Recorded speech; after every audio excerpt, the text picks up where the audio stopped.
Welcome into America's Retirement Headquarters, home of the Retirement Guys Formula and America's Medicare Associates. Securities offered through Peak Brokerage Services, LLC. Advisory services offered through the Retirement Guys Formula, a registered investment advisor. America's Retirement Headquarters, America's Medicare Associates, and the Retirement Guys Formula are separate and independent entities from Peak Brokerage Services, LLC.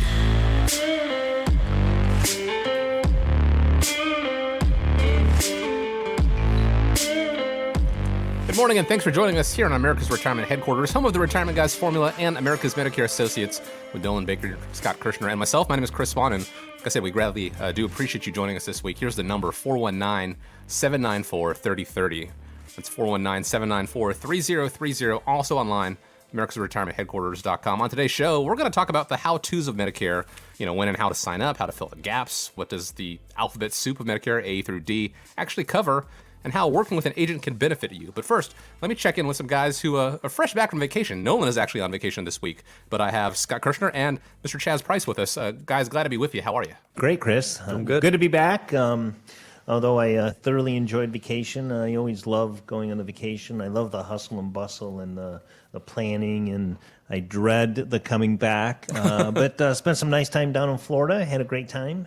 Chaz, I understand you were in Savannah and have some great news. Pretty big news there. Yeah, just want to throw out to all of our listeners. Chaz got engaged when he was on vacation. Congratulations. Yeah, thank you very much. It was a great time. Enjoyed Savannah a lot, and officially I'm off the market. So off the market. No texts, no emails, no nothing. Congratulations to you. That is a heck of a souvenir for your fiance to bring back, as have a little ring to show for it. But glad to be with you guys. I'll get my vacation in one of these days. But let's jump into the meat of the show here to educate and enlighten the listeners. There are topics that we talk about where we mentioned we could devote entire shows to, if not a series of shows to. And I think Medicare is really one of those. That's why, America's Retirement Headquarters has America's Medicare Associates, which, Scott, you are a big part of. So let's go ahead and jump into it here, and let's take a deep dive into Medicare.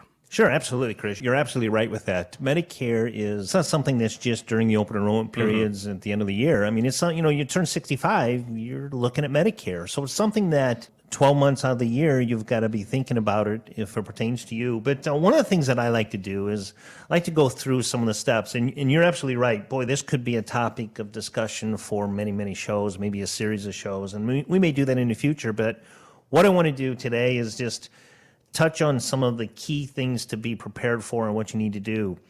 First and foremost, when you're getting ready or nearing age 65, what I would do, and you don't even have to do this when you're close to 65, but what I would do is I would advise everybody to create a My Social Security account on the SSA.gov website. And the reason to do that is because everything is run through the Social Security website. When you sign up for Medicare Part A and B, you actually apply and sign up through the Social Security website. So it's much easier if you create that account. And basically what that account is going to do is it's going to give you your Social Security statement, access to your statement. You used to get them in the mail. I don't think they even mail them anymore. I don't think they do. I think everything is automated online now. So the first thing to do is create that My Social Security account. Once you have that in place, 3 months prior to turning 65, you want to take the time to actually sign up for Medicare Parts A and B.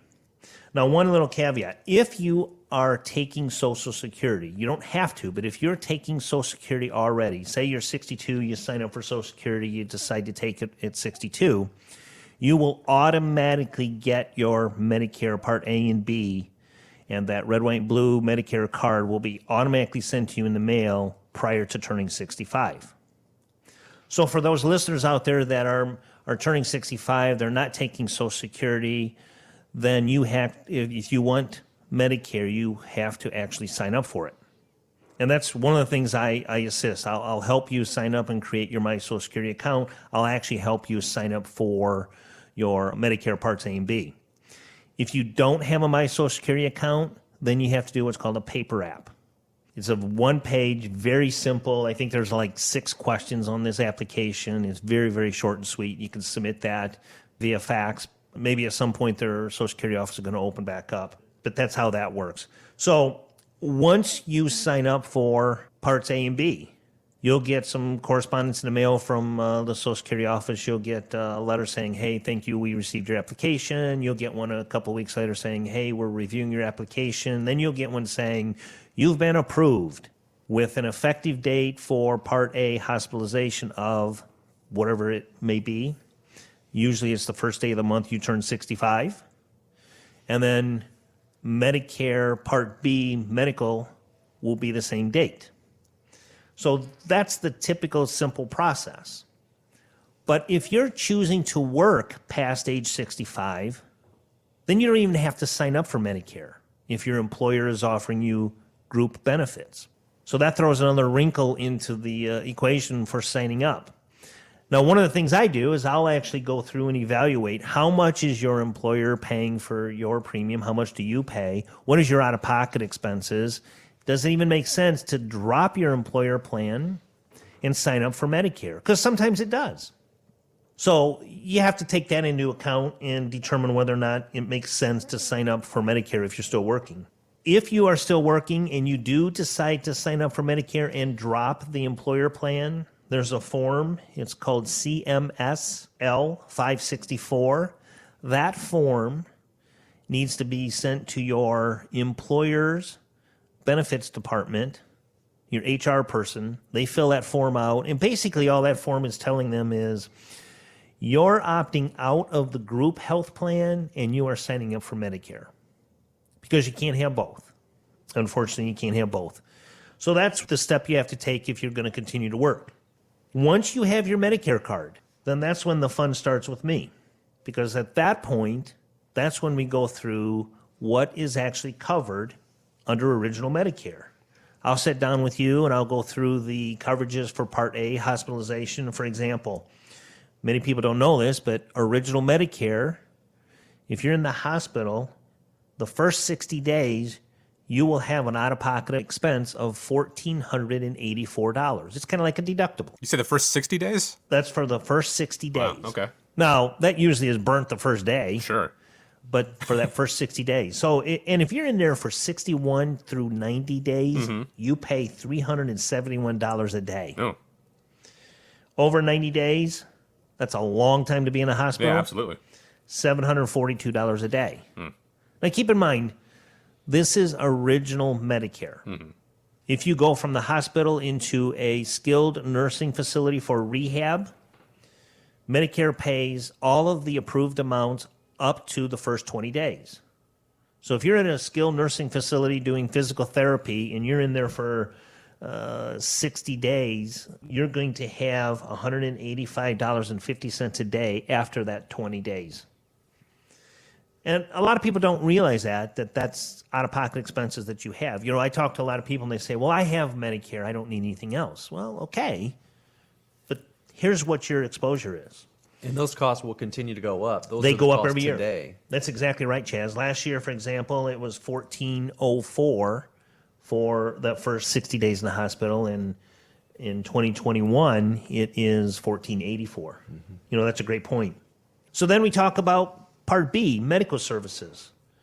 And the Part B medical services, that includes your physician fees, your durable medical equipment, your lab work, anything to do with the physician. You know, the doctor pops his head in the door and says, yep, he's in the hospital, and he leaves. 30 seconds later, you get a bill.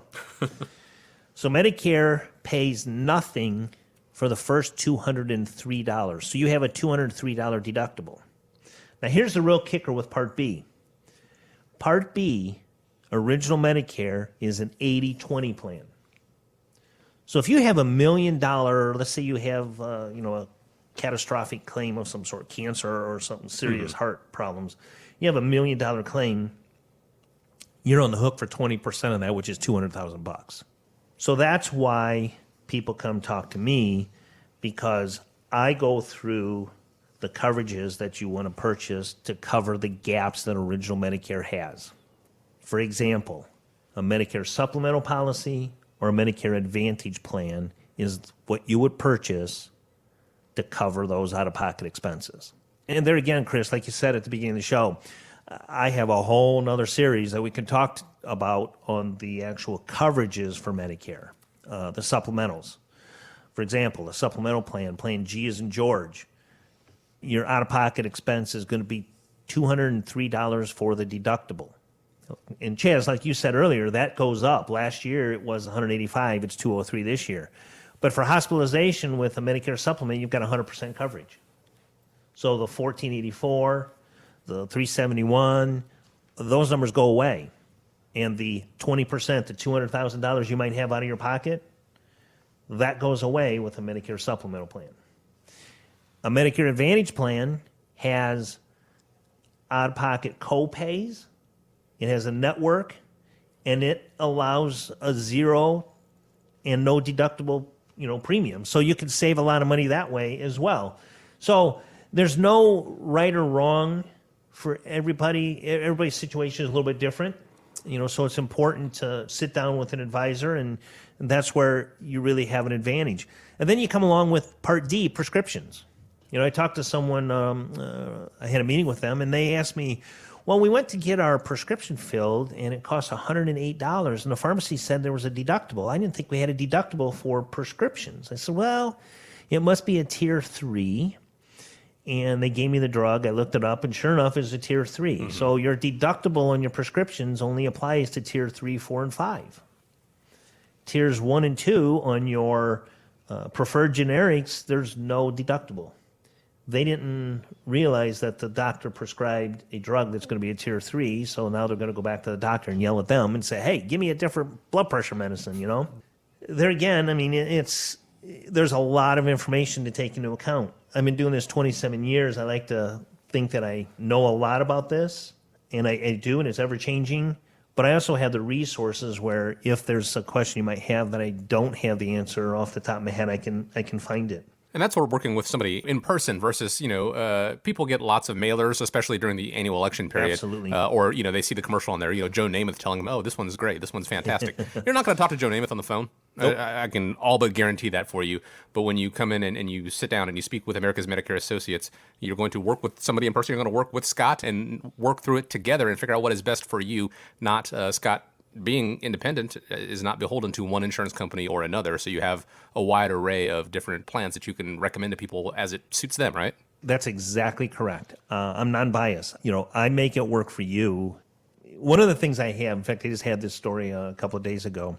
My neighbor, the husband comes across the street and says, we got to figure out a way for you to get over here to meet with my wife because she turned 65 and she's been talking to a lot of friends. And they say, well, you want to look at this company and that company and this company. And I'm like, that's all well and good, but what works for them may not work for her. Certainly, because they're probably not going to be on the same medications or have the same, blood pressure or anything, any type of medical history. Yeah, there's all kinds of different variables that go into play. And that's, like you said, that's why it's important to sit down with an advisor. I'm happy to meet with people. I have a passion for this. And, if I can help, that's what I'm here for. There was a while back where we talked about on the show, why you guys do what you do. And that's it right there. Being able to help people and make their retirement a little less stressful, whether it be, medical copays or whether it be, not having to worry about market ups and downs. That's where the Retirement Guys formula comes into play.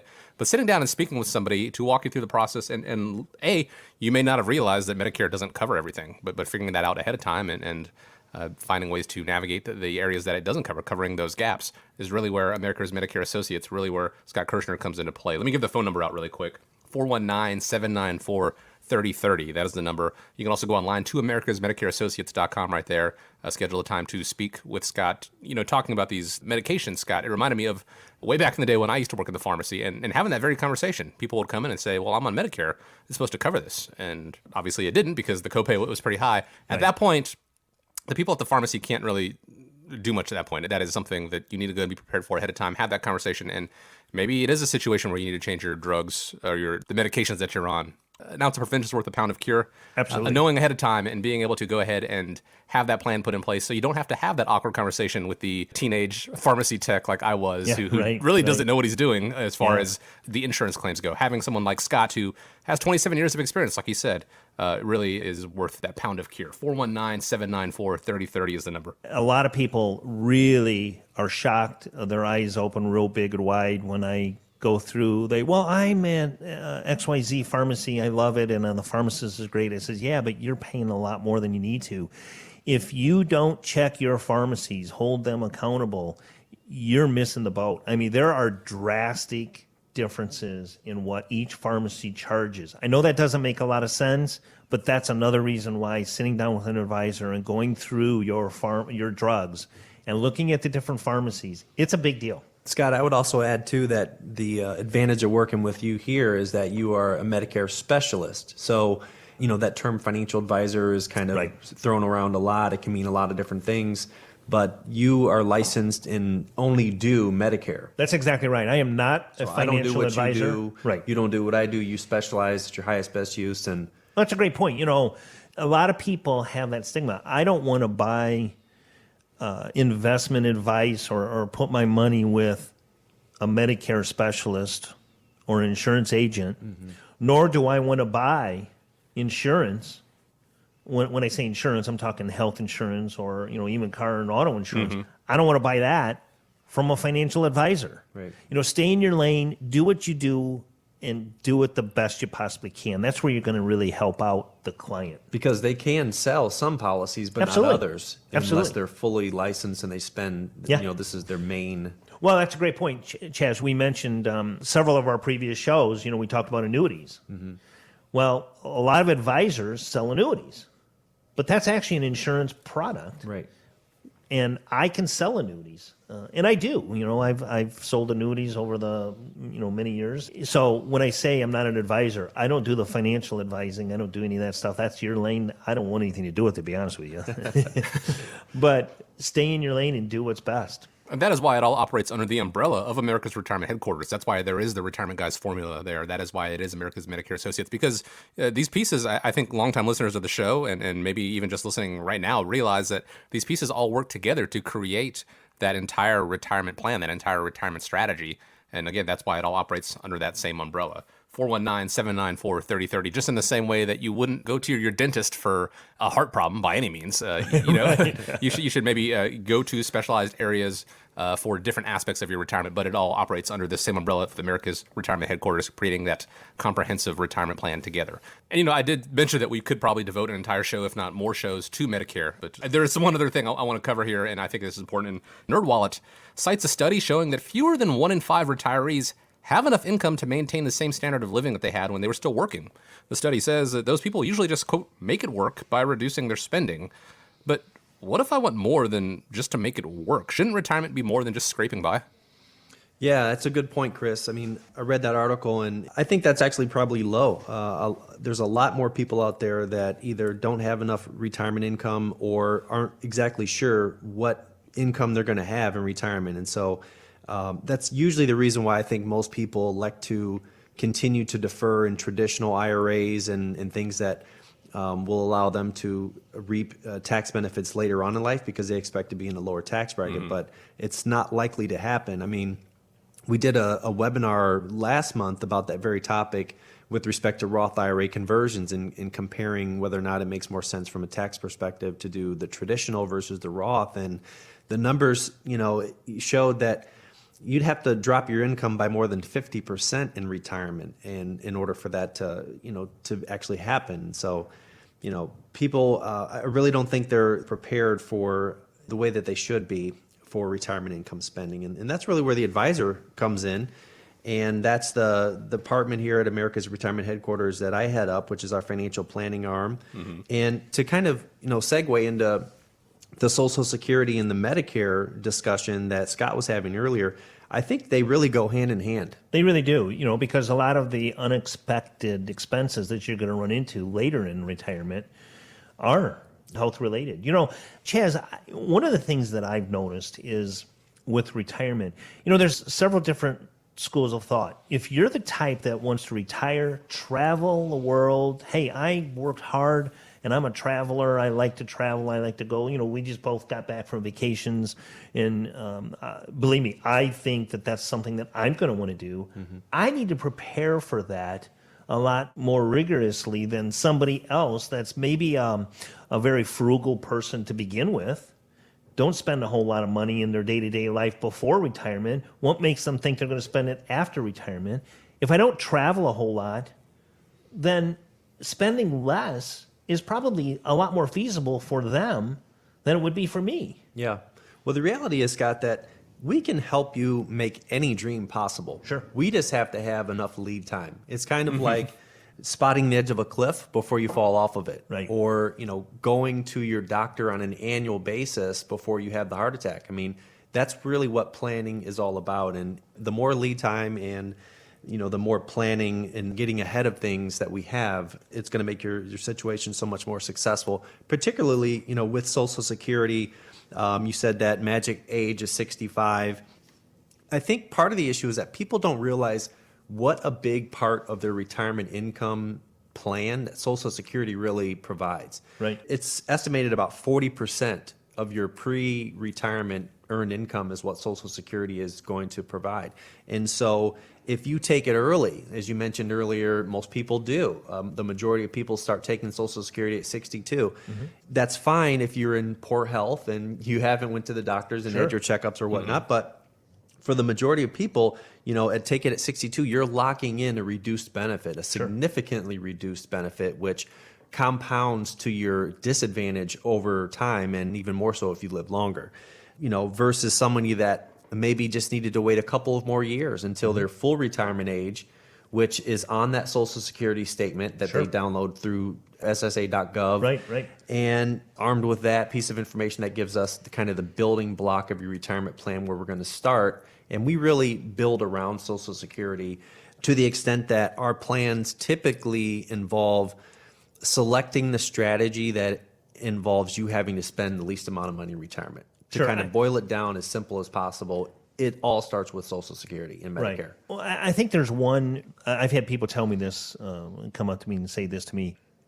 Just because I'm retiring, I have to take Social Security. No, you don't have to.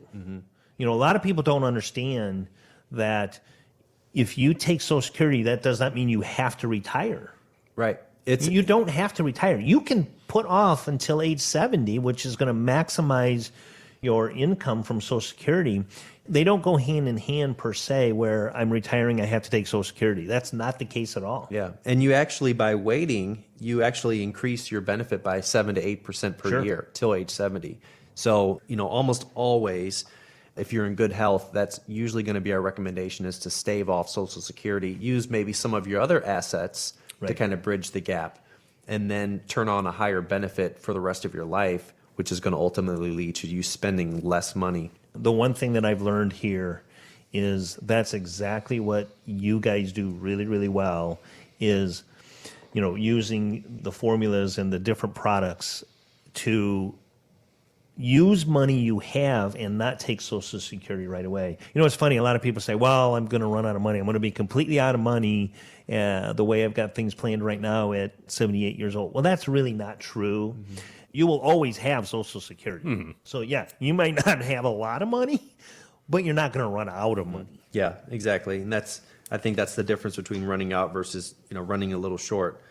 The other thing, too, with retirement planning and retirement income is, people don't really know what their retirement income is going to need to be often. And that's usually the second factor that we take into consideration, because right now, while you're working, you're still paying FICA taxes, which are about 7.5% or more of your paycheck coming out before you get $1. You're also probably contributing to a 401k, and you may have a mortgage, and then you take Social Security into effect. It may not be as dour of a situation, as you've calculated through some online site or just through your own simple math. There's a lot of calculations, time value of money, the performance of the account takes into consideration. That's going to provide a lot of income. And the dividends that you're receiving, a lot of our clients here are income-oriented investors. They're in retirement. Receiving dividends is a crucial part of their retirement income. So we can adjust those things to create more reliable income. The other thing to keep in mind is we don't know how long we're going to live. A lot of it has to do with genetics, just like with choosing to take Social Security at 62. If your family, all of your family hasn't lived past 68 years old, then take it at 62. Yeah. But if you got family members that have been 95 years old, then you might want to put it off. Yeah. So there's so many variables to take into account. And part of that process too, and I'll close with that, is with the software that we use, Scott, to kind of account for longevity, some of the factors and assumptions we don't know for sure. The computer will run 10,000 different retirement scenarios. We try to design the plan that results in 85 to 90% of those scenarios resulting in you having money at the end of your lifespan. So best as we can do. You're right. We don't know how long we're going to live. And that's what it's all about, honestly. Yeah, we certainly hope everyone out there lives a long, healthy life where they don't have to worry about running out of money. That's the number one concern among retirees. And just winging it, a buy and hold strategy that may have quote unquote worked for you in the working world, especially for the past 12 years, isn't necessarily going to be feasible in retirement. There are different factors you want to take into play, like Social Security, like the different taxation, like those Medicare costs that we talked about at the beginning of the show. And so that is why it is critical as you get closer to retirement, and it's never really too early. Again, as Chaz said, the more time you have on your side, the more they can do for you, but it's never too late as well. Pick up the phone, take that first step, and set up a time to speak with America's Retirement Headquarters, 419-794-3030. Again, 419-794-3030. And you can always find them online at americasretirementheadquarters.com. We want to thank you so much for joining us this week. Hope you got some great insight. Don't forget, it's easy to reach Scott and Chaz. Just go to americasretirementheadquarters.com or pick up the phone, 419-794-3030. We're going to hang around for a little bit after the show, take your calls. And as we wrap up, guys, I want to leave you with the final word. Well, thank you very much. Thank all the listeners, and have a great week. Yeah, appreciate being on the call today, and look forward to maybe being on again. Thanks, guys. America's Retirement Headquarters is located at 1700 Woodlands Drive in Maumee, Ohio. You can reach them by calling 419-794-3030 or online at americasretirementheadquarters.com. Exposure to ideas and financial vehicles discussed should not be considered investment advice or recommendation to buy or sell any financial vehicle. Past performance is not a guarantee of future results. Investments can fluctuate and when redeemed may be worth more or less than when originally invested. Nolan Baker is not affiliated with nor endorsed by the Social Security Administration or any other government agency and does not provide legal or tax advice. Please consult with your attorney, accountant, and/or tax advisor for advice concerning your particular circumstances. Annuity guarantees rely solely on the financial strength and claims-paying ability of the issuing insurance company. By contacting us, you may be provided with information about insurance and annuity products offered through Nolan Baker, Ohio Insurance License Number 27787.